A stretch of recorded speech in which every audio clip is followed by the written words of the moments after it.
Bom, Bom, tamo no ar. então vou dar uma boa tarde aí. Boa tarde. Boa tarde. Ó, hoje... Tá atrasado, faz tempo que a gente não grava. Hoje tem vamos falar aqui sobre um documentário desgraçado que você me obrigou a ver. Se chama, em português Contaminação, a verdade sobre o que comemos. Em inglês, poisoning. Poison, veneno, né? Cobra lá. Não, mas, cobra. Cara, eu achei ele interessante como um ponto de vista, assim, pra gente poder, como é que se diz, pra gente poder pensar um pouco sobre como a comida é produzida, né? Como o alimento é produzido. Não só na cozinha, mas fora da cozinha. Fim. Como ele é cultivado. Só isso, fim. O filme inteiro, o documentário inteiro é uma merda. Assim, tem muita coisa que eu não gosto nele. Primeiro que começa a foto do filho da puta, deixa eu ver, desgraçado. Ele começa, né, o trailer mostrando uma plantação de hortaliça, né? Começa o filme, o cara mostrando uma área de hortaliça, de alface e o caralho, né? E ele falando assim, essa área aqui é a área mais perigosa do supermercado. É a área mais perigosa. Aí a menina, mas por quê? E aí, não, porque... E o negócio é o seguinte, o filme fala sobre contaminação, né? E no filme, ele passa por diversas... No filme não é documentário. O fucking documentário. O documentário, ele passa por diversos escândalos de contaminação, tá? Gravou? Passou por diversos escândalos de contaminação, tá? Eu cataloguei aqui os escândalos de contaminação que a gente tem, tá? Assim, cataloguei por alto. A gente tem 82, 85, 89, 93, 2004, 2006, 2011. Tem mais, mas o filme ele aborda um pouco menos que isso, o documentário. Sim. Só que só um escândalo é ligado à hortaliça. Um escândalo é ligado à hortaliça. E esse escândalo de contaminação ligado à hortaliça é por conta de uma contaminação de origem animal. E o desgraçado começa o documentário falando assim, essa parte aqui de verdura é a parte mais perigosa do mercado. É a parte mais perigosa. Mas aí eu acho que tem o seguinte. Eu acho que tem uma questão de tempo aí, né? Porque o documentário ele corta. Ele começa falando das hortaliças, depois ele corta para os animais. Mas desgraçado falou já a merda. Acho que é um negócio. Porque aí eu vou dar o spoiler. No final, ele fala que hoje em dia as contaminações que você pode ter, as maiores contaminações que você são através das hortaliças. Então, esse é o ponto. Talvez ele tenha começado por isso. Porque ele fala que no seguinte, lá ele tem uma hora que você vai lembrar que ele fala, quem vira o documentário vai ver, que ele fala o seguinte, que a contaminação por carne foi controlada, já não vê mais, que as regras ficaram muito mais duras, né, muito mais consistentes.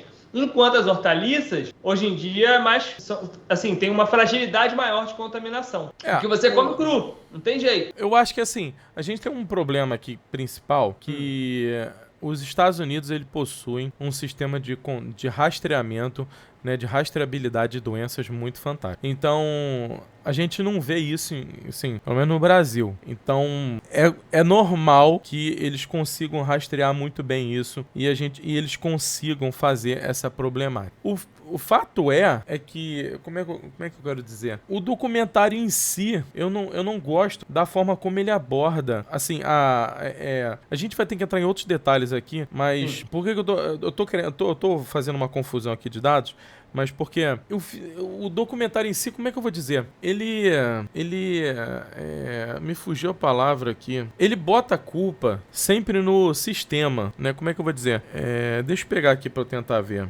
Mas é uma forma dele te colocar o seguinte, como é que eu vou dizer? Te falar o seguinte, a gente precisa de regulação. Nós, como sociedade, precisamos de uma regulação muito boa em relação à alimentação, em relação ao que é produzido de alimento. Sim, mas isso eu concordo, mas ele é muito fraco. Eu acho que está abordando a fragilidade de regulação, e não só de regulação, como de fiscalização. Ok, esse é um ponto interessante, porque isso realmente... Eu quero voltar no passado, numa discussão lá em mais ou menos 1910, alguma coisa assim, o que a gente tinha naquela época? Vamos botar a cadeia de milho. O cara produzia o milho, né? Produtor produzia o milho, ele fazia a farinha de milho, né? O fubá, ou ele fazia os sucrilhos, né? Enfim, o prensado, né? E esse fubá, ele ia ser feito, digamos, um pão de milho, tá? E o produtor de milho, lá do início da cadeia, ele era obrigado a dar satisfação por toda a cadeia produtiva, todas as escadas da cadeia produtiva. Então a cadeia produtiva é subindo de escada e o cara ele era obrigado a manter a sua fidelidade, né? Manter digamos assim, a sua rastreabilidade do seu produto. Isso em 1910. Por aí, eu tô falando data aleatória, tá? Eu não lembro não, mas isso era 1900.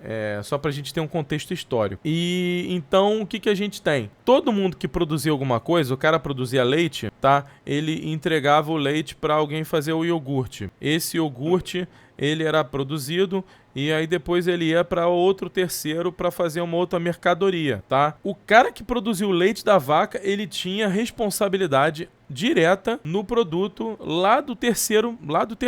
E aí, se acontecesse alguma problemática, o produtor lá era chamado. Tá ok. Só que a cadeia cresceu. A cadeia cresceu vertiginosamente, explosivamente. E o que aconteceu? Foi passado a chamada responsabilidade. Então, eu produzi o leite tem dados, digamos assim, legais, né, tão perfeitos assim, de forma legal, né? Então, eu vou passar para esse segundo ponto, né, para esse segundo cara que vai produzir o queijo, vai produzir o iogurte ou o que for. E aí a responsabilidade é mais minha, meu irmão. Toma a tua, né, que agora a responsabilidade é tua. O cara produziu o leite e o queijo. O que ele fez? Botou tudo na normativa técnica lá, legal da lei, entregou pro supermercado e, meu irmão, agora a responsabilidade é tua, mercado. E nisso vai se passando a responsabilidade. Então, hoje a gente tem esse tipo de sistema, né, de passada de responsabilidade, que é uma das coisas que ele mais alerta no início do vídeo. Ele fala, não sei qual parte, ele fala... Porque antigamente a gente tinha a rastreabilidade do produto. Agora cada um quer passar a responsabilidade para quem? Para o consumidor final. Sim. E isso aí ele fala muito bem. Então, mas olha só, a gente tem uma cadeia de produção e de distribuição totalmente diferente. E detalhe, se você estiver falando carne ou alguma coisa assim, até você consegue, estender esse tempo um pouco mais. Mas se a gente vai falando de hortaliças e tal, você vai ter um tempo muito curto da hora que ela sai da plantação, né, da colheita, e ela chega no prato ali do consumidor, certo? Então, assim, eu acho que esse é quase que normal você fazer o seguinte, olha só, eu tenho uma produção tanto, e aí eu digo o seguinte, eu da produção consigo te entregar dentro de uma qualidade e de uma, de uma segurança alimentar satisfatória, ou como é que se diz? Não satisfatória, mas da forma que tem que ser. Uma normativa técnica, né? Não, normativa técnica. Aí eu vou lá e te entrego isso. E aí você, mercado, você tem que ter uma norma para você mesmo armazenar e distribuir isso. Que eu que estou lá na produção, te entreguei um negócio limpo, sem nenhuma contaminação e tal. Aí você pega esse produto e contamina e a culpa é minha, entendeu? Então assim, você tem que saber aí na tua área de distribuição o que você vai fazer com isso. Então eu não sei até que ponto, como é que o cara faz a regulação, assim, aqui eu entreguei legal, entendeu? Aqui tava bom. E aí o mercado fica responsável por te entregar, você que está comprando ali no mercado, isso de forma segura. Mas o que eu tenho, assim, o ponto disso daí é, assim, eu acho que assim, eu estava olhando, quando eu vi no documentário, assim, as produtoras, né, as cultivadoras, quem cultiva, as empresas que cultivam, elas não têm ligação com o mercado. É interessante, porque... Pelo que eu dei uma pesquisada, os mercados não são donos das porque tem certas produções que os mercados são donos. Eu sei que, por exemplo, tem algumas cadeias de mercado que elas produzem a batata, faz o salgadinho terceirizado, tudo deles. É tudo deles. Uhum. O cara não compra batata frita de ninguém. Ele produz a própria batata frita e vende lá. Então ele é dono da cadeia de produção inteira. Sim. Nesse caso das verduras, pelo que eu entendi, são duas empresas que produzem, obviamente, elas têm vários rótulos, mas no final das contas ali... É uma empresa são duas empresas no final. São duas empresas que acho que tem lá nos Estados Unidos, que ele tá falando dos Estados Unidos lá. Sim. E aí, justamente, elas correm atrás, aí eu acho que tem uma discussão realmente até política na história. Porque é o sujeito, que é o dono, quando faz a entrevista, lá, o CEO, sei lá da empresa, falando que ele quer se autorregular, porque ele diz que é mais rápido. Quando ele tem um problema, ele conseguir alcançar ali e resolver o problema e fazer normas mais rápido do que quando é regulado pelo governo, onde teria uma certa... Então, assim, ali tem uma discussão política sobre quem deveria regular o que e como deveria se regular. O que na O que eu acho verdade é aquela grande praxis, né, do auditor, né? O auditor não pode ser o próprio auditado. Politicamente falando, eu acho que isso é balela. O que não quer ser regulado, meu irmão, você tem que ser regulado por uma força externa. Você não pode se autorregular. Sim, né? Entendeu? Na contabilidade, né? Como eu falei do auditor, né? Na contabilidade isso é muito comum, né? É proibido o auditor ser auditado. Não faz o menor sentido. Faz o menor sentido. Você fez e eles burlam isso de que forma? Burlam assim, burlar até o que o cara faz. Ele cria um conselho que vai regular ele, mas o conselho é formado por eles mesmos, entendeu? Sim. E aí não tem sentido. É óbvio que você tem que ter alguém regulando. Mas aí o governo... É óbvio que isso tem que ser uma norma do governo, porque o governo é que vai ter força estrutural e para poder sancionar e poder realmente cobrar através de multa, fechamento, seja o que for, pro cara falar, meu irmão, isso aqui você fez errado. Porque o interessante disso é que os caras trabalham sempre com estatística, né? Eu tenho uma produção de tanto... Eu tenho não sei o que lá, e aí uma pessoa foi contaminada. Né? Daquele todo que ele produziu, uma pessoa ele foi contaminada. Mas o que para ele é 1%, como a gente já conversou, dentro de uma família pode ser 100%, porque eu só tenho um filho, só tenho eu. Se morreu alguém na minha Meu família, é 100%, filho morreu, porra. É 100% para mim, não é 2%, não é 1%. Então, isso não existe. Né, o que aconteceu com a menina lá com a hortaliça é que a menina, ficou renal crônica pro resto da vida, eu tenho que fazer, entendeu? Hemodiálise pro resto da vida. Então, assim, isso é um absurdo. Então, assim, é muito assim, o cara vai, e eu acho que, aí vem a crítica, que eu acho que toda a indústria, ela vai trabalhando ela vai esticando a corda, né? O que eu posso fazer que não tá dando merda? Com certeza, vai esticar até o limite máximo. O que eu tô fazendo aqui que não tá dando merda? Aí o dia que der uma merda, ele fala, agora eu tenho que mudar. Ele não muda antes de dar merda. Ele não pensa em, peraí, meu irmão, da onde tá saindo essa água que eu tô regando? Porque a parada toda lá, com a menina, pra quem vira o documentário já dando um spoiler, foi porque, supostamente, eles regaram as hortaliças com uma água contaminada. Deixa eu só fazer um parato aqui, técnico. Uma das grandes críticas do documentário, e que quem for assistir, ele tem que ter um embasamento político, pelo menos a nível de Brasil e Estados Unidos, para entender, é porque, primeiro, a gente não, como Brasil, a gente não tem uma rastreabilidade dessa porra. Até tem, mas é muito fraco. Mas o fato é, o Brasil ele tem um poder muito maior de problematização do que os Estados Unidos nesse caso, porque os Estados Unidos, ele, como o documentário fala, tem 200 órgãos para fiscalizar 200 coisas. E no final, ninguém se conversa. Então, o órgão que fiscaliza o hambúrguer não é o mesmo que fiscaliza o pão, que não é o mesmo que fiscaliza a porra do alface. Isso aí já tem 3 órgãos. Então, assim, o cara que fiscaliza... E o pessoal fala que o Brasil é burocrático. E aí o que acontece? O cara que fiscaliza o pão, a problemática toda foi no do hambúrguer, né? Foi na da questão da cadeia de bovina. E aí o órgão que fiscaliza o hambúrguer não consegue conversar com o órgão que fiscaliza as hortaliças que tá lá no agrário. Então isso é muito complexo, porque aqui é tudo Anvisa, aí foda-se. É Anvisa e fiscalização sanitária. Então, bem ou mal, apesar de ter nossas problemáticas, aqui a gente tem uma regulamentação. A Anvisa o modelo brasileiro, eu acho que funciona bem melhor do que o modelo americano. Então a gente tem o quê? A gente tem a Anvisa, faz a regulamentação técnica, e você tem a fiscalização sanitária que vai lá atuar, né?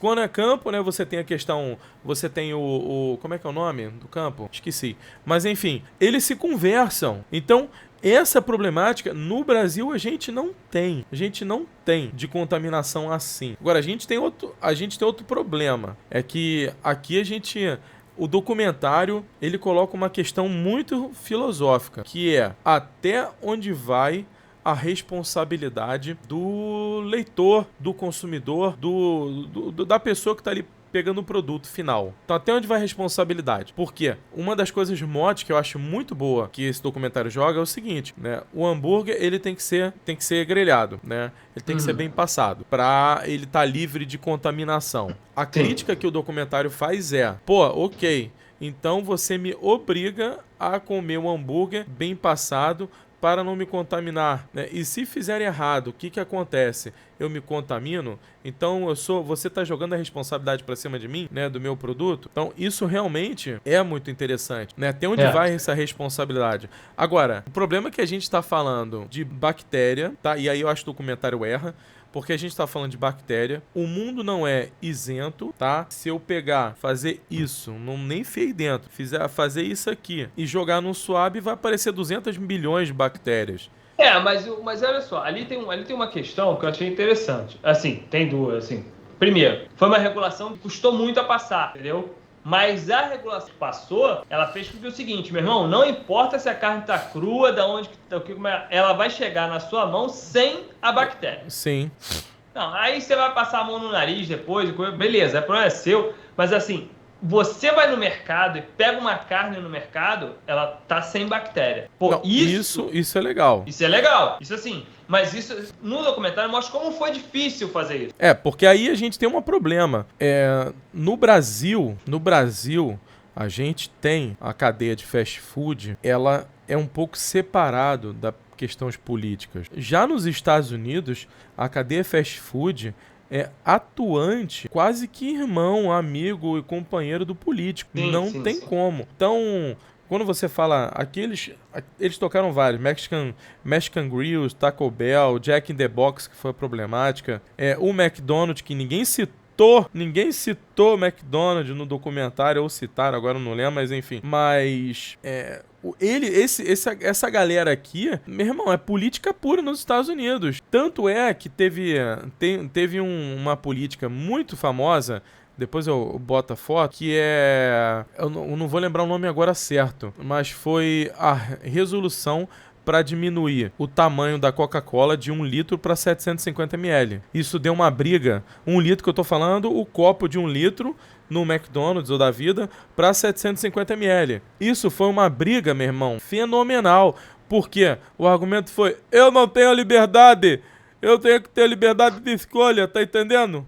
Eu tenho que ter liberdade. Então, o argumento foi todo focado na liberdade, que eu tenho que ter liberdade de escolha de consumir o que eu quero. E aí o órgão fiscalizador falou, não é bem assim. Se você só consumir 1 litro, você vai se matar. Então, assim, isso tudo porque a gente tá falando de o McDonald's chegou e falou, meu irmão... Mas justamente, no documentário mostra como é difícil, mas aí que tá... Como é difícil você mudar uma regulação.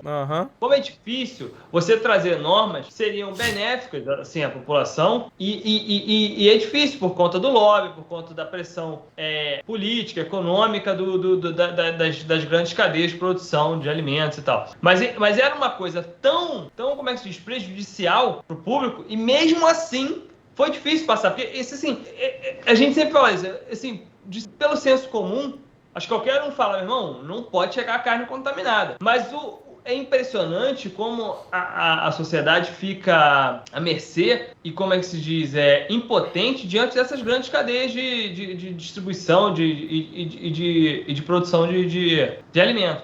Porque é muito difícil passar a regulação. Muito difícil. E era uma regulação extremamente necessária. Como explica no documentário, você tinha uma mesa...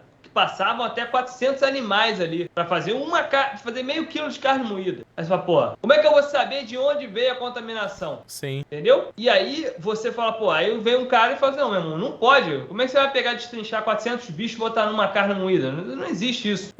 Aqui no Brasil... A gente tem uma grande, de novo, o exemplo da nossa fiscalização sanitária. Aqui no Brasil, o cara que produz a carne, ele é proibido de abater. Então, existe um entrave, uma fila, literalmente uma fila. O cara pega e fala assim, 20 de agosto é a minha produção de eu abater, né, sei lá, do Chitãozinho Chororó lá da fábrica do Chitãozinho Montana, lembrei, Montana. Então a fazenda Montana chega lá, marca no abatedouro, né, tem uma hora que ele marca no abatedouro. O abatedouro é um abatedouro regulamentado, não é qualquer abatedouro, tá entendendo? E aí ele vai marcar, só vai ter ele, e esse cara é como uma empresa diferente. Então, aumentou o preço da carne, por causa disso aumentou, porque você passou para um outro atravessador. Mas, ao mesmo tempo, você impossibilitou o cara de fazer o próprio abate, porque senão ele faz no foda-se. Claro. Então, aqui no Brasil a gente tem essa vantagem que, como a gente tem uma lei proibindo do cara abater, ele vai... O cara que tá lá abatendo, ele vai fazer a fiscalização dele, né? Do produto dele, porque ele não quer, ó... No documentário lá, a regulamentação sai o seguinte, meu irmão, você que tá abatendo, você também não pode misturar essa carne não via cacete, não. Teu boi aí, meu irmão, tem que estar livre de contaminação. E aí, assim, a questão disso tudo é, como que a gente, sociedade, vê esses alimentos que estão chegando na nossa... Assim, porque a gente tem uma ideia, não é uma ideia, é um conforto, né? Um foda-se também, tipo assim, não, o que vai chegar aqui eu vou comer porque tá embalado. Sim. Tá embalado é bom, entendeu? Sim, tá embalado, é bonitinho. Entendeu? E aí, às vezes, você tá comendo realmente um troço contaminado. E você não sabe... E o interessante disso tudo, que mostra, de novo, no documentário, é saber como isso pode te pegar, assim, desprevenido e causar um negócio sério. Então, como isso deve ser regulado de forma muito séria mesmo, entendeu? Aí a gente passa por essa problemática. Porque você vê ali no documentário que a gente conversa que é a loucura da loucura. O cara que é o advogado lá das pessoas, ele tem um galinheiro em casa. E ele fala, eu não vou comer ovo, porque teve escândalo com ovo, teve escândalo teve um outro, foi o ovo, com a pasta de amendoim, entendeu? Então, assim, é impressionante. Como é que eu... Não dá pra todo mundo ter um galinheiro. Não dá. O advogado que ganha bem, ele tem um galinheiro, né? Porque ele deve ter um espaço, uma casa muito boa pra ter um galinheiro, né? Mas, assim, eu acho que a gente é muito complexo porque os Estados Unidos em si, ele é muito problemático em termos de produção. E aí a gente tem que sempre fazer esse barato de outros países, né? Como é que funciona em outros países, como é que funciona de uma maneira. Mas uma coisa que o documentário fala, ele explora bem, mas eu não gostei. Mas ele explora bem, apesar de eu ter não gostado. Que é justamente, a gente tem que saber o que nós estamos comendo, como nós estamos comendo. Então, meu irmão, aquela brincadeira, né, que 15, 18, 16% da população americana não sabe que chocolate quer dizer... Todinho vem de... o chocolatado. Vem da vaca marrom. Vem da vaca marrom. Então, porra, a gente tem que saber, meu irmão, da onde é a nossa... A gente tem que saber o que estamos comendo. Tem que saber, meu irmão. Você imagina ter uma porcentagem da população que acha que a vaca marrom dá leite marrom. Dá leite marrom. Cara, isso é assim, isso é loucura, velho. Isso é assim, eu falo assim, cara, não é possível um negócio desse. E existe. Não existe. 16% de sei lá quantos milhões dos Estados Unidos acreditam que vaca marrom. Então eu acho que é muito importante a gente saber o que está comendo. É idiota, né? A carne moída vem de uma carne que foi moída, mas ela tem que ser dita, tem que ser passado toda essa problemática. Então, não, sim, e assim, eu acho que a gente questiona muito pouco o que a gente fala, porque muito pouco. Aí a gente sempre entra naquela discussão e eu gostei, e a semana teve uma, e aí de novo, entre política, tava o sujeito caiu lá do... Caiu tua imagem, alguém tá me ligando. Cara, pô. Eu vou beber uma água lá embaixo.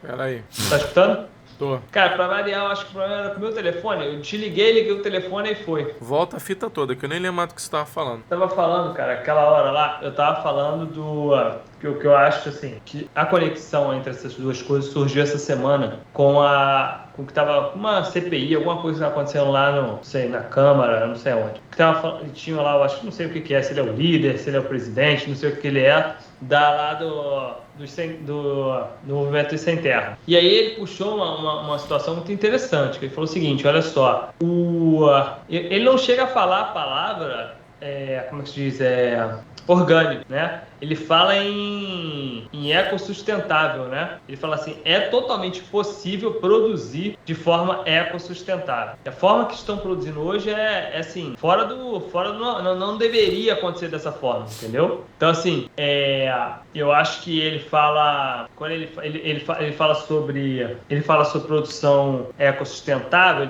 ele fala até de orgânicos e tal, porque ele fala em produzir sem veneno, entendeu? Ele fala assim, é totalmente possível produzir em larga escala sem veneno. Basta querer.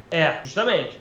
E aí eu achei interessante, porque ele fala o seguinte, hoje se produz com veneno que se ganha mais dinheiro. Então por que a gente, como sociedade, não cobra que o cara produza sem veneno? Com certeza. Entendeu? A gente já conversou sobre isso. Aqui, se você for no mercado, né? Qualquer lugar, você consegue comprar qualquer coisa orgânica. Qualquer coisa. Se você quiser, você compra orgânico. E detalhe, você compra, como eu já te falei, você compra quilos e quilos de farinha, de saco de 5 quilos, o que você quiser de farinha orgânica, certo? Eu não tô falando nem de ter que produzir farinha orgânica, eu tô nem entrando nessa questão se é boa, se não é, como é que é, como é que não é. Tô falando o seguinte, desde a parte de alimentos, de frutas, verduras, até a parte de industrializado, ou até de processados e ultraprocessados, você consegue processar eles com coisa orgânica. Então por que isso não é feito de forma, como é que se diz, única e exclusivamente? Por que a gente escolhe entre comer com veneno e sem veneno? Que sem veneno é mais caro, o veneno é mais barato, entendeu? Então, assim, eu realmente não entendo por que a sociedade não pressiona que a produção seja feita de forma toda sustentável, não sustentável, mas sem veneno, Isso aí é um papo que vai demorar ainda muitas conversas. Sim, e ele data lá do século passado. Assim, vai de encontro com o que o cara fala. O cara tá produzindo, obviamente, ele tá falando de segurança alimentar, que é um ponto da nossa alimentação, comer sem contaminação. E eu acho que tem um segundo ponto, que é comer sem veneno, entendeu? Então, assim, isso tudo para chegar no ponto da regulação e de como a gente lida com essas empresas. De como a gente lida com as empresas que produzem a nossa comida, entendeu? Por que eu como um pimentão que é cheio de veneno na casca do pimentão, na pele do pimentão, que é tipo assim, o que tem, acho que é o que segura mais veneno, acho que é o pimentão, não sei até. Morango também. Morango, então, o morango eu achei interessante isso, porque o cara, eu te falei que o cara falou isso eu vi isso num Rios aí, num podcast aí qualquer aí, eu não tava vendo o podcast, eu vi o Rios, e eu falei, cara, isso não é possível, isso é mentira. E o cara falando que tinha um nível lá, cara, isso aí é até complicado até de explicar, tem um nível que você tem que usar, uma quantidade que você tem que usar de veneno, né, de defensivo para pulverizar a plantação. E aí o cara falou o seguinte, meu irmão, você imagina, o cara foi lá, pegou o morango, bateu o morango no liquidificador, passou no como é que é o nome daquele treco lá que mede os níveis lá? Tem um nome isso aí. Ele é tipo como é que é? Ele é tipo um microscópio só que para ver os elementos que tem dentro. Você consegue ver os elementos daquilo ali, você consegue ver toda a química que tem ali dentro e tal. E aí o cara passou nesse treco, agora esqueci o nome, depois tem que procurar o nome aí, bota aí. E aí, a quantidade que tinha de veneno dentro daquela liquidificação do morango ainda dava para usar como defensivo. Aí você fala, pô, velho, é loucura. Espectrofotrômetro. Isso aí, entendeu? Então, assim, é muito louco que a gente deixe as pessoas ingerirem um negócio desse. Que a gente não tem uma regulação que fala assim, pô, cara, isso aí tá errado, entendeu? E minha câmera veio pra esse lado de cá agora, eu devo estar falando pro outro lado. Então, assim, eu acho que é muito louco que a gente deixe isso acontecer. E que a gente não se mobilize para falar, cara, é óbvio que a gente, como sociedade, tem um poder de mobilização muito pequeno, perto das indústrias, isso é feito para isso, né? Para a gente conseguir, como é que se diz, se mobilizar muito pouco contra ele. A gente tem que sair para trabalhar e não tem tempo para discutir qual é o morango, qual é o... Tem gente que não tem dinheiro para comprar um morango, quanto mais, tem dinheiro para comprar um morango quanto mais veneno, quanto mais discutir consenso, o cara nunca viu morango na frente dele. Óbvio, Mas eu falei o morango como exemplo, mas o pimentão, que eu acho que é uma coisa que tá na alimentação de todo mundo, né? Mas Voltando ao documentário. Dentro do documentário, tem uma pessoa muito famosa que aparece lá, que é uma nutricionista, se chama Marion Nestlé. E eles pegam ela lá para fazer um ratatá de informações. A Marion Nestlé, ela é extremamente ativista. Curioso que o nome dela é Nestlé, né? E ela é extremamente ativista contra a indústria. Ela é uma nutricionista muito famosa, mundialmente falando, e ela tem um estudo muito legal que fala sobre por que os azeites fazem bem para a saúde.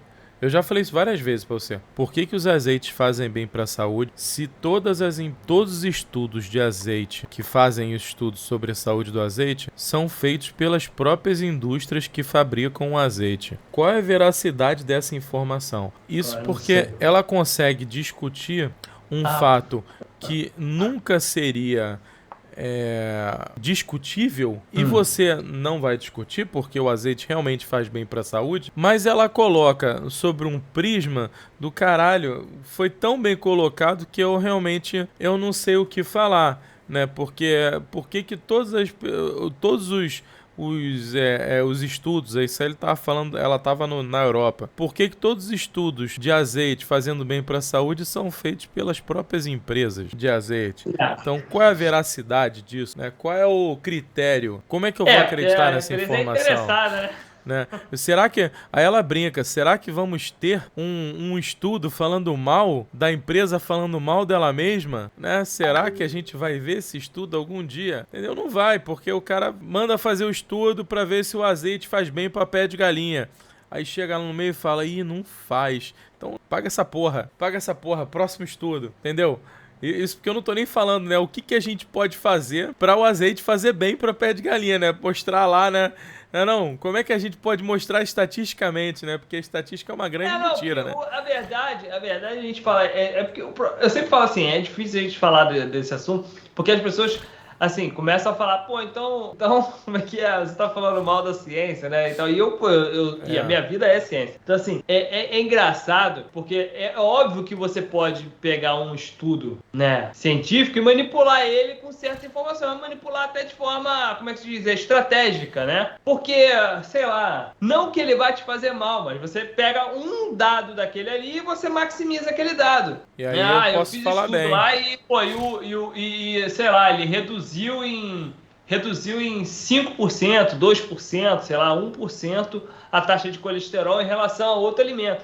E aí ele fala, o azeite reduz a taxa de colesterol. E é isso aí. Entendeu? É isso aí. O cara não falou quantos por cento, não falou em que situação, em que dieta. É óbvio, mas assim, isso é normal. O pessoal faz isso com tudo, entendeu? Mas o que ela coloca em xeque é justamente esse ponto que a gente estava comentando da autorregulação. Da autorregulação. A fala foi dela, essa questão da autorregulação. É que ela falou, a indústria não pode se autorregular. Você tem que ter um órgão fiscalizador, né? E esse órgão... E aí ela tá botando crítica mesmo ao próprio sistema americano, que a gente tava falando, que aqui a gente tem a nossa Anvisa para bater palma e lá tem 250 mil setores. Sinceramente, olha só, eu moro pro lado de cá, eu vejo o seguinte, eu acho que a regulação da Anvisa é muito melhor do que a daqui. Mas agora o problema, a diferença está em quem fiscaliza. Porque na hora de fiscalizar, é muito difícil fiscalizar no Brasil. Sim, o cara te recebe... Na fazenda, o cara te recebe com uma espingarda assim no braço, justamente, né? Falando, oi, tudo bem? E no restaurante, provavelmente vai ser se você for lá, sei lá onde, aí provavelmente no Rio de Janeiro, você o restaurante ou é dominado por uma facção ou por uma milícia, quem é que vai lá fiscalizar? Quem é que vai dizer que tem que fechar o restaurante? Às vezes até vai, mas quando não bate o sino, né, 2 dias antes, fala, a fiscalização vai vir aqui. Como é que a galera sabe? Como é que sabe? Mas mesmo que... Eu tô falando assim, então esse é óbvio, tem coisas que você fala... Cara, eu e você, né, a gente já viu cozinhas, eu vi cozinhas no Brasil, que eu falo, cara, como é que essa cozinha tá aberta, né? Como é que essa cozinha tá aberta? E aí, se você pegar e vir, por exemplo, uma coisa boba, se você pegar qualquer programa desse aí do Gordon Ramsay aí, do Hell's Kitchen aí, você vai ver que ele vai em cozinha, que também, meu irmão, fala assim, você vai matar alguém com isso, bro. Tem um episódio lá que os caras estão servindo uma carne lá de lagosta podre lá, o cara fala, meu irmão, tu vai matar alguém com isso. Ou seja, as pessoas acham que as mazelas só acontecem no Brasil. Entendeu? E aqui, eu vejo, assim, você abre um restaurante, meu irmão, pra chegar um cara lá e falar pra você que o teu restaurante tá sujo, meu irmão, não passa, é muito difícil. entendeu? Muito difícil. Agora, Que aí quem faz a fiscalização é bombeiro, é uma confusão do cara, não é um órgão. É o bombeiro que vai lá e fala assim, ó, isso aqui tá isso aqui tá aquilo, entendeu? com certeza. Aqui a gente tem nossas problemáticas dadas pelo próprio sistema, né? Herdadas do sistema. Mas assim, quero voltar no negócio do documentário. Sobre a questão do minimamente bom para ser consumido. Isso é uma discussão que é muito complexa. Porque, bom, uma coisa que eu acho que o documentário falhou é que ele não extrapola um IAI. Eu deixo aqui, não. O famoso IAI, né? Ele mostra vários problemas, né? Ele aponta diversos problemas na cadeia produtiva americana. Ele aponta um problema gigantesco que é a cadeia produtiva bovina, né? Bovina não, de carne pecuária dos Estados Unidos contamina a cadeia produtiva de verduras dos Estados Unidos. E não tem o IAI IAI. Porque elas são muito próximas. Mas assim, e não tem, né, uma continuação. O que a gente vai fazer, né? Não tem. Aqui no Brasil, a gente, pela própria problemática do gado e da forma como a gente produz, a gente não tem tanto esse problema de lençol freático, principalmente porque o gado aqui, ele é extensivo, claro, não tanto quanto os Estados Unidos, mas ele é extensivo, mas ele é aberto. Então o gado aqui ele, por exemplo, parte do Sudeste, que é semi-confinado, o gado pega uma área absurda. Então essa área absurda, o gado vai contaminar uma área absurda também. Beleza. Você contamina uma área absurda, mas essa contaminação, se você for colocar por metro quadrado, ela é pequena. Agora, quando você pega 1 milhão de gado num buraco desse tamanho, um sistema confinado, onde tá aqui 1 milhão de gado aqui, e aí a contaminação por metro quadrado é muito alta. Uma coisa é eu contaminar isso aqui tudo de área e pegar depois essa área e falar, o metro quadrado dessa área é X de contaminação. Outra coisa é eu pegar isso aqui, ó, extremamente fechado, né? E aí botar muito gado ali dentro e fazer o metro quadrado dessa contaminação. Então, essa contaminação é muito alta em sistema de confinamento, porque ela fica presa. E aí, se ela vai e o excremento do gado tem que ir para algum lugar. Mas aí é que tá a questão toda é essa, porque o que acontece? Eu não sei, sinceramente não sei como é que é. Sim, eu conheço alguns sistemas de irrigação aqui e tal, não posso falar de todos, 100%. Eu sei que eles criam muitos sistemas de irrigação. É diferente do Brasil, que você tem a água já ali, é realmente um córrego que já tá ali, o cara canaliza de um lado pro outro e tal. Aqui não, o cara tem que criar muito sistema de irrigação. Sim. Entendeu? E quando ele cria esse sistema de irrigação,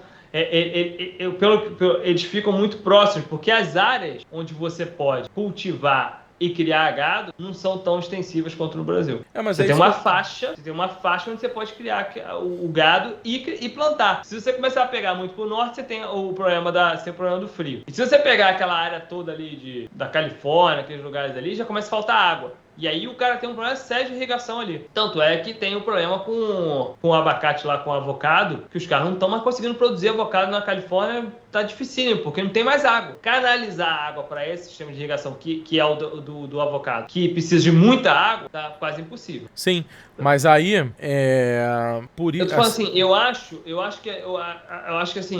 acho que, de novo, o problema meu irmão, é você se autorregular e você tem você pode botar na mão dos caras o seguinte, meu irmão, beleza, você vai irrigar a plantação com essa água. Agora, isso já aconteceu, isso é um caso que já aconteceu, isso não é surpresa pra você. Porque tem a história de, fui pego de surpresa, isso nunca aconteceu.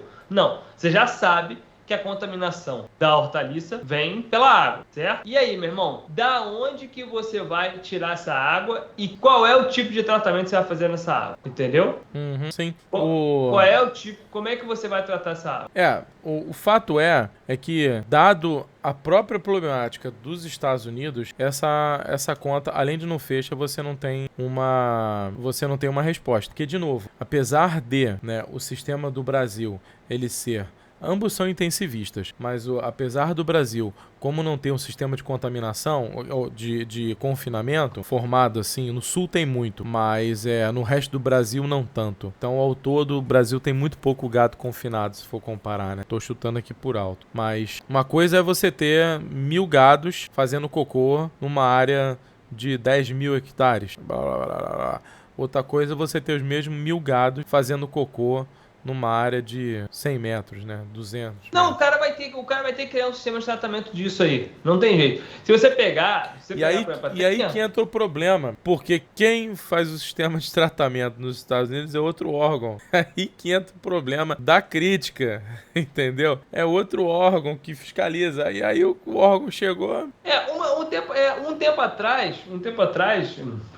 Muito tempo, eu me lembro de ter um documentário, alguma coisa, eu me lembro de ter visto uma entrevista sobre o sistema de tratamento lá daquele frango famoso aí, da produção toda do frango famoso aí no Rio de Janeiro, que acho que é Corim o nome, né? Corim. Depois dá o Google aí. E aí eles explicavam como é que eles faziam o tratamento lá do cocô lá da galinha deles, entendeu? O que os caras faziam para transformar aquilo ali, porque é muito. Entendeu? Tá, o frango corim, tá, eu entendi, a indústria de frango corim, agora eu lembrei. Entendeu? E aí eles conseguem fazer na época, né, quando eu vi, os caras conseguiam fazer um exame, porque eu me lembro que eu vi isso no documentário e depois eu conheci os produtores desses caras. Porque eu comecei a ter contato com aquela fazenda do Marcos Palmeiras e eles tinham lá um contato e tal, e eu acabei conhecer e tal. E os caras faziam um sistema, cara, de limpeza, de como é que se diz? Não só de limpeza, mas de transformação desse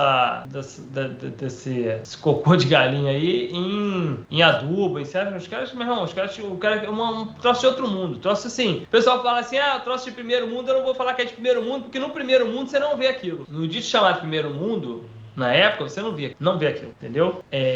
Então, assim, eu acho que tem estratégia para você fazer isso de forma sustentável. Agora, aí a gente vai passar por uma outra questão. Quando a gente fala de gado, eu acho que gado, principalmente, é sustentável comer tanta carne como a gente come? Aí fudeu, porque aí a gente não, né? A gente não Entendeu? fecha a conta. Mas sustentável porque a gente, meu irmão, é muita carne. Não, é muito caro produzir carne, é muito difícil produzir carne. Então, assim, eu acho que tudo isso que a gente conversa, desde o início que a gente começou a conversar, passa por uma estratégia alimentar que eu acho que deve ser repensada e reintroduzida para a população. E isso passa muito pelas pessoas que vêm da tua profissão nutricionista, entendeu? Acho que as faculdades de nutrição deveriam realmente criar uma ideia de que é preciso trazer uma alimentação diferente e nova. Mas isso deveria partir de um sistema integrado entre o governo, cadeia de produção, agropecuária, tudo isso com o nutricionista, o médico, entendeu? Então, assim, por quê? Porque se você falar pro cara assim, ó, meu irmão, fala pro nutricionista pra ele falar para as pessoas comerem menos carne. O que vão falar? Ai, meu Deus, o nutricionista tá doutrinando.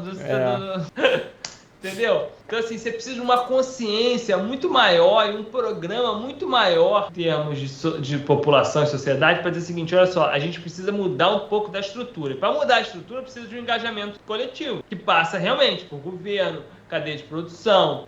E aí você falar pro cara do gado que para ele produzir menos gado, ele tem um treco. Porra, né? Vou diminuir minha produção? Tá maluco. Ou estagnar, porque você falar pro cara, olha só, meu irmão, você falar pra um cara assim hoje, ó, você não vai mais comprar cabeça de gado, porque a gente parou aqui, daqui pra frente não vai mais. Daqui pra frente você vai comer galinha, você vai comer peixe, vamos dar um jeito aí, agora a carne aqui parou. Ou chegar pro produtor e falar, ó, o seu limite de produção é tanto, você não pode passar mais desse limite. Pô, fudeu, tem um ataque histérico.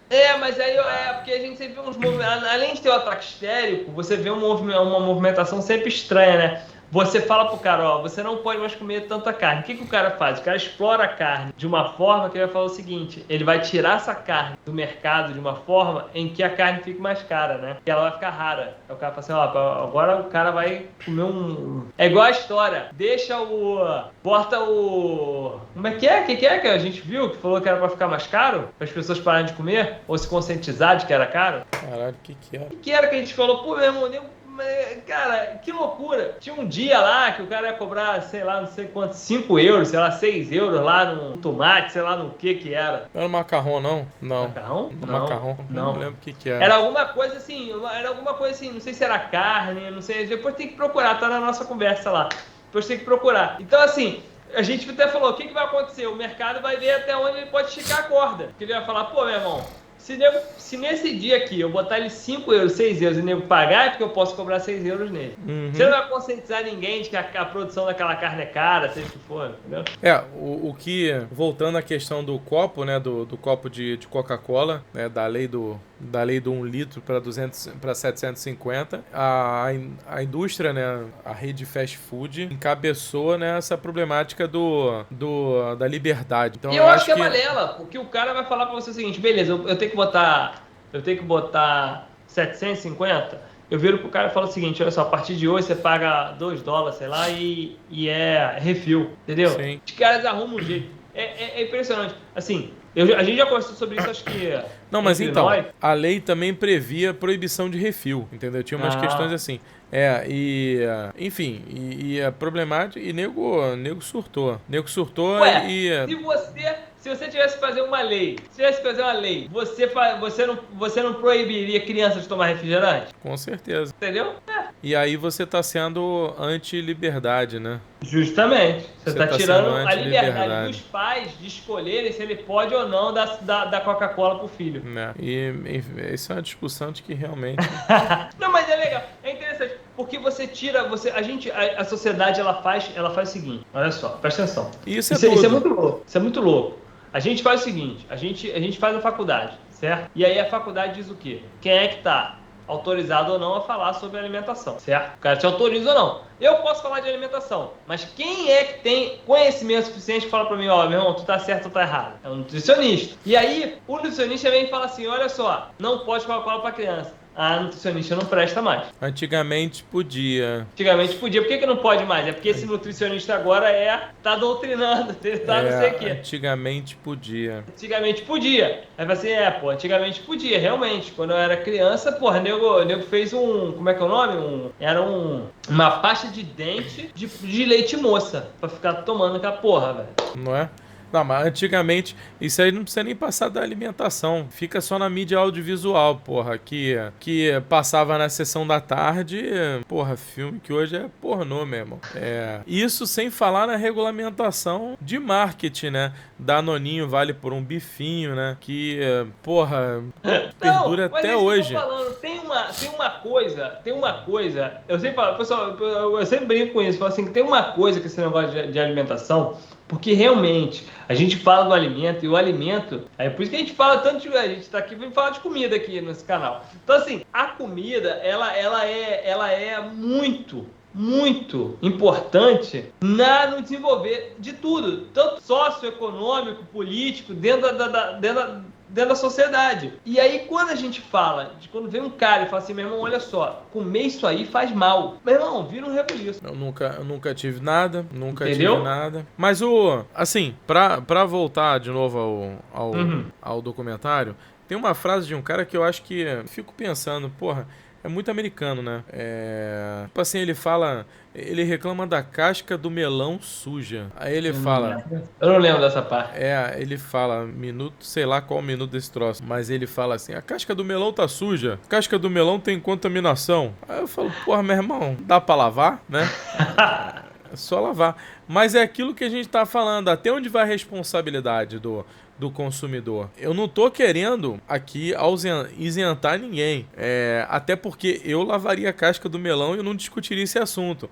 mas a discussão entrou. E aí, quando a gente vê a nível de Brasil, a gente tem, obviamente, as empresas que lavam, né, o alface e tal, alface higienizado, e a gente tem as empresas que o alface cru. O alface cru subentende-se, meu irmão, que se você comer aquela porra crua, você vai passar mal. Claro. Subentende-se que você vai comer um alface cru, você vai morrer. No Brasil, né? Vai morrer não, mas vai passar mal. Então, assim, então a gente tem uma cultura muito forte de passar cloro, né? Sim, aqui sim, até sim. um tempo atrás era vinagre, né? Ainda tinha uma cultura muito forte do vinagre.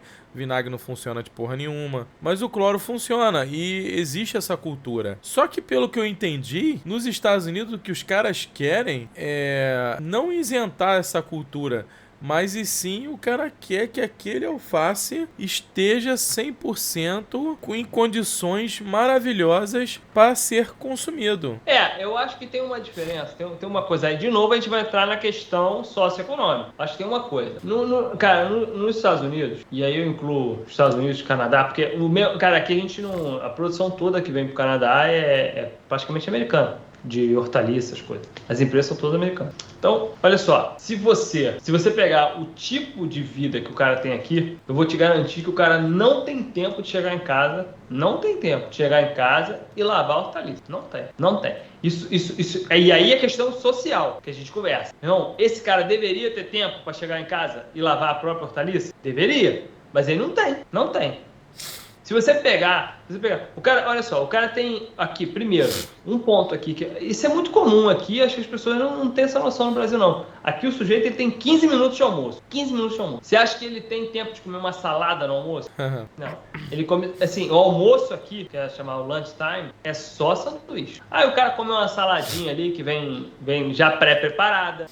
O ponto é esse. O cara abre uma baciazinha ali, um copinho ali, um potinho, que tem uma saladinha ali separada e tal, e come aquilo ali, quem faz dieta e tal. Ah, mas eu conheço um cara, realmente, tem um cara que é aficionado por academia e tal, por treinar e tal, aí ele faz os potinhos dele e leva pra trabalho, é diferente. E ele come aquilo ali em 15 minutos, porque ele tem 15 minutos pra comer. E aí, se você for um funcionário assim, muito, não sei o que aqui, com um pouquinho mais de regalia, você vai ter meia hora de almoço. Aí não tem como. E aí, eu vou te falar, o cara trabalha, o cara assim, o cara faz você trabalhar, assim, eu não tô falando do sujeito, eu não tô nem falando do sujeito que faz a faculdade e tal, não. Porque se botar, acho que Estados Unidos, deve ter uma porcentagem muito baixa de quem lá. Sim, o cara que tem uma universidade e tem um emprego que ele pode ter só um emprego, chegar em casa e ter só um emprego. A maioria, classe média e classe pobre aqui, eles têm 2 empregos. A média é 2 empregos. E aí o cara, quando não tem 2 empregos durante a semana, o cara tem um emprego que ele faz final de semana. Aí o cara não tem tempo de lavar, fazer, não, o cara chega em casa. E é por isso que você vê muito programa desses aí, tipo Jamie Oliver, esses caras ensinando a fazer refeição em 5 minutos, 7 minutos, numa panela só, entendeu? 15 minutos. Então, assim, por quê? Porque o cara não tem tempo mesmo. E não tem cultura, não tem conhecimento pra cozinhar, entendeu? Então, assim, a estratégia do cara é diferente. Por isso que aqui eu acho que você falou, um ponto é, por que o cara cobra tanto dessa verdura tá limpa na hora dele pegar e comer lá? Porque provavelmente ele não vai nem cortar essa hortaliça. Ele vai simplesmente pegar de um pote, ela já toda separada, jogar no prato, jogar um molho pronto em cima e comer. Assim, é diferente do Brasil, que o sujeito faz a salada mesmo. O cara corta, lava, bota pra... Sabe? Que nem porque no Brasil não tem uma bacia pra colocar alface, colocar verdura, colocar agrião, entendeu? Então, assim... É diferente a cultura, por isso que aqui se cobra tanto que a verdura chegue limpa, porque o cara não tem tempo, de novo, não tem tempo, não tem cultura de fazer e não tem conhecimento para cozinhar. Então, assim, eu acho o seguinte, eu acho que a pessoa deve ter tempo para cozinhar, chegar em casa e cozinhar, o cara não tem aqui. Se você pegar for no mercado aqui, você vai ver que tem muito pote, cara, de assim, muita embalagem daquele negócio que é um frango, mas que diz assim, 23% de proteína. Que nem frango é, entendeu? Então, assim, é um misturado que ele faz tipo como se fosse tira de frango, entendeu? Mas não é frango. Então, a cultura é realmente diferente. Então, assim, a alimentação é um negócio que eu vejo, assim, que é muito pouco, como é que se diz, falado, e que as pessoas não levam em consideração que isso é um ponto importantíssimo na vida da sociedade, que ela acaba, como sempre, deixando de lado. É a primeira coisa que ela deixa de lado. Quando ela não tem tempo, quando ela não tem dinheiro, entendeu? Com certeza. E aí depois vai tocar no assunto quando morre alguém, ou quando tá fudido, ou quando ganha algum problema. Aí vai falar, caralho, né? Tem que cuidar do assunto. Ele não pensa de onde que vem o ovo, para onde que vai o ovo, nada disso. Se aquele ovo tem salmonela, se o ovo não tem salmonela, se a casca do ovo tá limpa, se a casca do ovo tá suja, né? É assim, aqui, engraçado, aqui, eu não sei, aí no Brasil tem também, assim, mas aqui, aí no Brasil aquelas embalagens para quem tem alguma dificuldade de locomoção, ou para você, que a banana já vem descascada, a tangerina já vem só os gomos, entendeu? Uhum. Isso é muito usado aí no Brasil para quem tem alguma dificuldade de motora, né, alguma coisa, e precisa comer esse tipo de alimento já processado, já limpo e aberto. Aqui, esses alimentos são muito usados por pessoa comum, entendeu? As pessoas, eu acho que aqui não é que eles não saibam. Óbvio que a gente sabe, quando a gente vê essas palhaçadas assim em Instagram, fala assim, por que a banana tá aqui já cortada, descascada? Você fala assim, pô, não é porque é preguiça, é porque alguém provavelmente não tem condições motoras de descascar uma banana, então ele já vem já cortado. Mas aqui é quase que comum todo mundo comprar assim. Não que não tenha banana, claro que tem. Esses já meio processados são muito usados aqui, muito. E eu tô te falando, eu vi um restaurante aqui, eu passei um tempo indo na cozinha, que tinha a cozinha do restaurante. Cara, o alface chegava, os caras, como é que se diz? Molhavam assim na água, né? Molhavam na água, só pra molhar na água, né? Dava uma chacoalhada, depois cortava os talos e passava naquele grandão lá, porque era um grande assim, pra tirar a água das folhas do alface e pronto. O cara não botava de molho, nada, eu fiquei apavorado. Eu falei assim, cara, eu me lembro que eu falei, cara, isso aí, cara, uma hora vai dar uma contaminação, vai dar dor de barriga em alguém. Não, vem limpo de lá. Aqui a gente desconfia e bota pra limpar. Entendeu? Aqui não, aqui o cara realmente abre a embalagem, porque elas vêm umas... Tem as que vêm soltas, mas que vem para restaurante, elas vêm dentro de umas embalagens plásticas, você abre, joga na água para tirar a terra, corta o talo, depois corta o tamanho que você quiser, para fazer salada, joga naquele secador, né? Uhum. E pronto. Não bota no cloro, nada. Isso aí. Não é mole, não. Mas, assim, do documentário, cara, eu acho que a principal coisa ali que fica pra mim, é o alerta do documentário a gente precisa realmente pensar a segurança alimentar. Porque o cara não vai pensar, se você não cobrar isso... Isso com certeza. E a segurança alimentar não é só passar mal, é tudo, entendeu? O alimento seguro, o alimento bem feito, o alimento da forma correta, o alimento da forma digna, né? É tudo. É tudo. Não adianta eu produzir um alface lindo se a mão de obra é escrava. É tudo. Não, claro. Isso aí foi o que a gente falou do pudim de 150 reais. Exatamente. Eu não tenho nada contra o pudim de 150 reais, mas a tia que tá fazendo, porque o cara não faz aquilo ali sozinho. Não, porra nenhuma. A tia que tá fazendo, ela é escrava. A tia que tá lá fazendo, ela tá ganhando um salário maior porque o pudim custa 150? Duvido. Então, né? A hortaliça que é orgânica, que você compra 3, 4 vezes mais cara, o cara que tá lá catando a hortaliça, ele tá ganhando a mais pra isso? Porra nenhuma. Pra isso? Ele continua sendo escravo. Ué, tem um escândalo sobre esse negócio aí, você pega aí, pra quem vê, sobre o tal do Fair Trade. Que é daquele selinho que vem no café, não sei o que é Fair Trade, ou seja, foi utilizado por uma cadeia de produção que trata as pessoas de forma humana, que dá um salário melhor. Foram ver outro dia, porra nenhuma, mentira. Ganha a mesma coisa, trabalha com o mesmo equipamento, trabalha lá largado. E aí porque quem dá o selo Fair Trade? Deve ser a própria indústria. A gente volta àquele assunto, né? O auditor tá auditando, porra. Tá auditando a própria produção, aí fica difícil, né, porra? Mamãe falou que eu sou bonito, né? Aí. A mamãe falou que eu sou bonito. Quem vai criticar a mamãe? Não, ninguém. Entendeu? Então, assim, é muito, tô te falando, assim, é muito difícil você pegar e realmente ter uma regulação sobre essas empresas. Eu acho que a gente precisa ficar mais ligado. É óbvio, eu acho que isso parte, assim, eu acho que esses documentários, eles sempre focam numa coisa que tá ali, né? Como o cara falou do amendoim. Cara, tem uma parte do amendoim lá que eu acho sensacional. Ligaram pro cara e falaram assim, olha só, a produção, porque o cara produz o amendoim e o cara processa o amendoim para fazer a pasta de amendoim. E o cara vende o amendoim para as marcas, ou seja, o cara, quase os Estados Unidos inteiro, só tinha uma marca, um cara para comprar a pasta de amendoim. Aí, Muito se der merda, vai dar merda no produção mundial. E aí o cara que tá lá na ponta também fala, pô, meu irmão, se eu não comprar dele, eu vou fechar minha empresa. Aí vira uma cadeia de ganância absurda. Mas é engraçado porque o cara liga pro cara, manda um e-mail, sei lá, mas chega a ligar, assim, fala, ó, a produção de amendoim aqui toda, que era pra sair daqui, não sei da onde, o cara tinha uma produção de amendoim fora dos Estados Unidos, ó. Que era o mesmo dono. O cara era dono da produção e dono da que fazia pasta, né? A mesma coisa. E aí o cara fala, ó, deu um problema aqui, tá toda contaminada com... Como é que é o nome? Aí o... No caso, eu até gravei aqui. O amendoim não era o outro. Não é aspergilos flavos, não. Não, ele tá contaminado com o que todo mundo fala, o que dá no ovo também. A salmonela. A amendoim tava na salmonela. Tá contaminado com salmonela. E aí o cara fala, Dani, traz. E aí você vê, cara, como que não tem alguém que tem capacidade pra falar, não vai. É o cara, eu não quero nem falar isso, é o cara que chega no aeroporto e fala, não vai passar direto essa joia aqui não, meu irmão, vai ter que fazer o registro. Por quê? Porque o cara é independente. Se o cara dependesse do cara, se fosse o cara, acabou, pô, não tem como. Então tem que ter um cara que seja independente pra falar assim, meu irmão, olha só, o amendoim não vai. Ah, mas aí vai atrasar a produção inteira do estado de amendoim. Foda-se.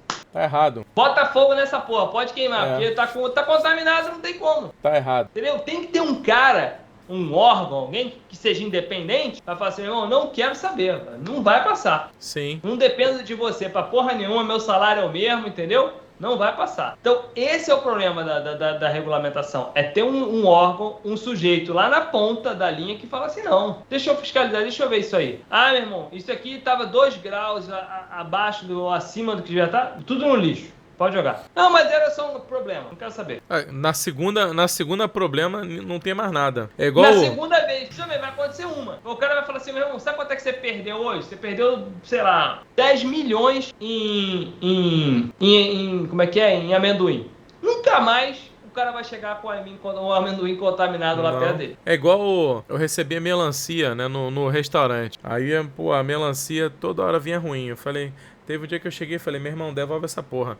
Ah, você não vai ficar não? Eu falei, não vou ficar com essa merda não, que tá me dando prejuízo, tá ruim, não quero mais não. Não tá legal. Ah, enfim, você pediu. Eu falei, mano, não tava boa, vai embora. Você vai ficar sem melancia? Vou ficar sem melancia, não tem importância não. Aí no segundo dia, tava mais ou menos também, ó, eu quero melancia boa, porque senão dá problema aqui, né? Meu local de armazenamento é pequeno, é ruim, então assim, a melancia tá estragando, não vou ficar. Cara, na terceira vez que eu fiz isso, o cara nunca mais me entregou melancia ruim, nunca mais. Mas é. E tem que ter alguém que tem autonomia pra falar assim, meu irmão, olha só, não vai passar.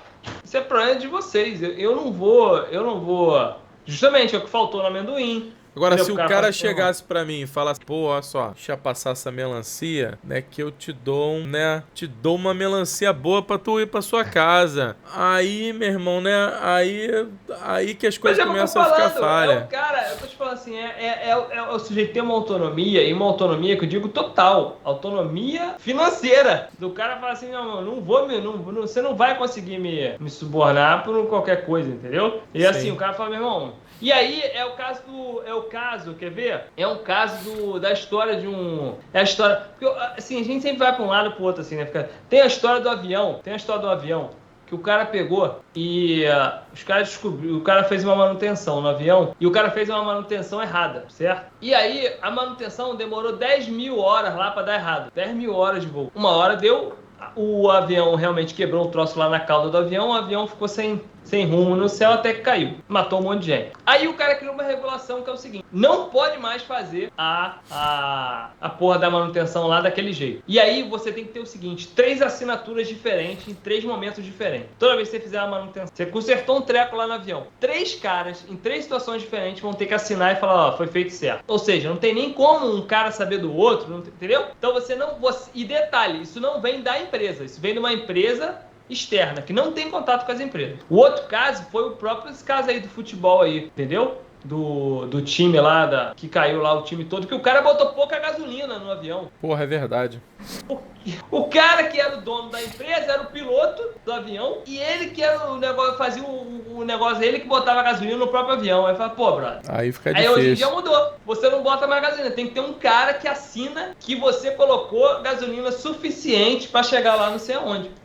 Porque o cara ganhava um dinheiro, cara. O cara ganhava um dinheiro não sei quanto lá. Não era muito não, cara. O cara ganhava, sei lá, 4 mil, 5 mil dólares. Cada vez que ele fazia um voo daquele, meio que no limite, sacou? Muito bom. Um dia deu merda. Um dia deu merda, óbvio. É. Né? Aí matou todo mundo. Matou É igual a todo mundo. cadeia. É igual a cadeia de alimentação. Um dia dá merda. Aí mata não sei quantos. Mata não sei quantos, bota não sei quantos no hospital. Você vê, o caso do ovo lá, o cara matou os velhos todos lá com ovo. Porque o ovo, a salmonela, quando pega nos velhos aí, mata os velhos todos. Mata tudo. Então, assim, tem que ter alguém de fora que fala assim, olha só, irmão, isso aí não vai. Pode jogar esses ovos tudo no lixo aí. Então, pra gente fechar, a nossa... O He-Man falando lá, né? Como é que é? Criancinhas de hoje. Hoje a gente aprendeu que a gente precisa... Que nós aprendemos no episódio de hoje. É, que nós aprendemos no episódio de hoje. Precisamos ter mais criticidade sobre da onde vêm os nossos alimentos, né? Precisamos criticar não, precisamos como é que é? Caraca, surgiu a palavra, fala aí. Vai ter que cortar isso aí depois.